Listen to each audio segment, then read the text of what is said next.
Can you believe what you have been seeing on CNN today, ladies and gentlemen? Can you believe it? Supposedly, a CNN reporter found Osama bin Laden, took a television camera crew with him, went into Osama bin Laden's hideout, interviewed him and his top leadership, his top lieutenants and colonels and generals in their hideout. We begin with the story of a shadowy multimillionaire who has declared a holy war against the United States. To some in the Islamic world, he is a hero. To the United States government, though, he is a terrorist, a real threat to the lives of U.S. troops. He is Osama bin Laden, and Impact's Peter Arnett takes us into his hideaway and into his mind with this first ever television interview. This is a CNN reporter with a camera crew. And he came out and told everybody, within 3 weeks, Osama bin Laden is going to attack the United States and Israel.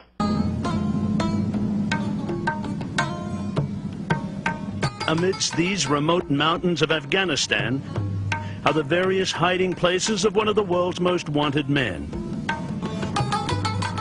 Osama bin Laden.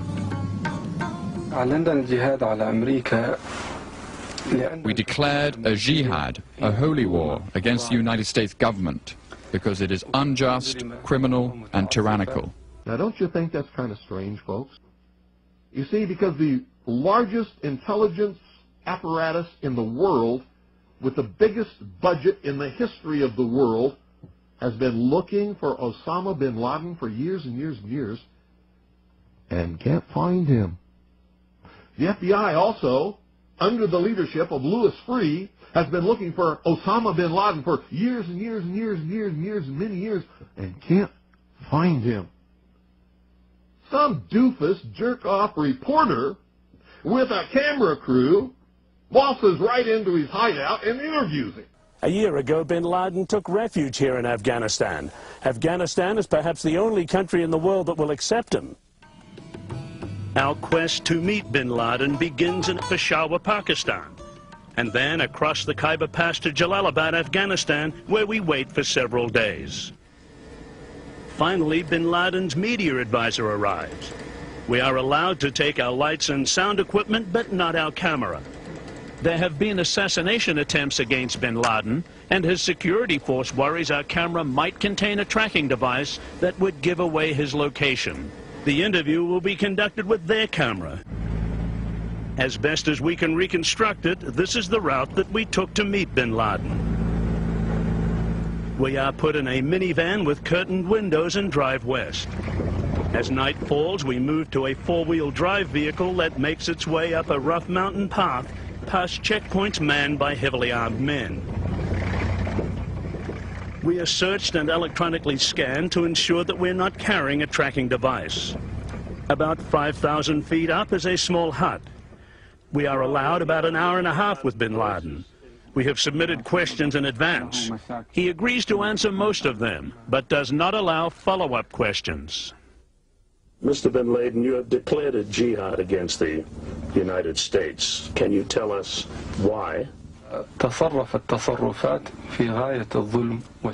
U.S. government has committed acts that are extremely unjust, hideous, and criminal through its support of the Israeli occupation of Palestine. And we believe the U.S. is directly responsible for those killed in Palestine, Lebanon, and Iraq. Due to its subordination to the Jews, the arrogance of the United States regime has reached the point that they occupied Arabia, the holiest place of the Muslims, who are more than 1 billion people in the world today.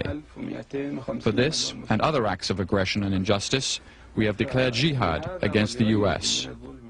Is the jihad directed against the U.S. government or United States troops in Arabia? What about U.S. civilians in Arabia or the people of the United States?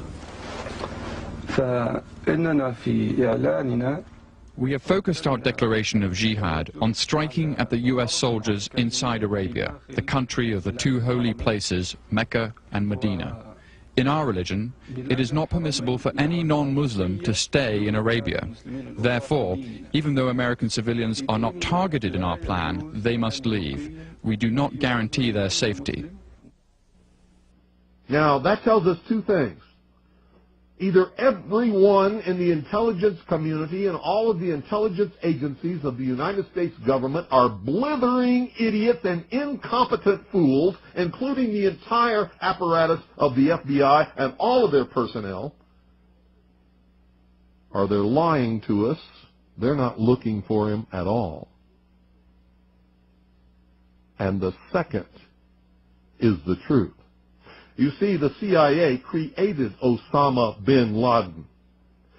They recruited him. They trained him. They found his leadership. They brought them all together. They showed them how to fight the Soviet Union in Afghanistan, and when that was over,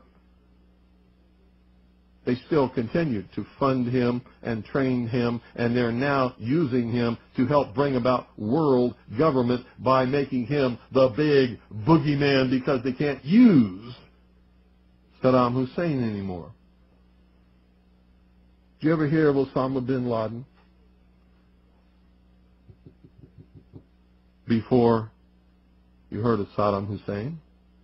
When did you start hearing of Osama bin Laden? It was after Saddam Hussein and Iraq were supposedly neutralized in the Gulf War, because they needed a new boogeyman. But they're not looking for Osama bin Laden, because I'm telling you right now, if I were the head of the Central Intelligence Agency, within 2 weeks I would have him dead or in custody without fail. Without fail.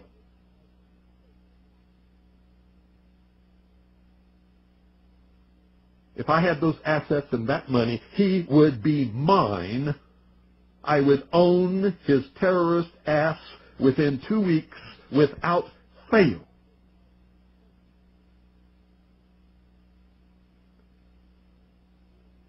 A reporter from CNN and his little camera crew got in to Osama bin Laden's secret hideout and conducted an interview. If you don't believe me, tune into CNN. They're probably running it right now as I'm speaking. And if you believe it, you are one of the stupidest jerks that ever lived on the face of this earth. And whatever is going to happen that they're going to blame on Osama bin Laden, don't you even believe it.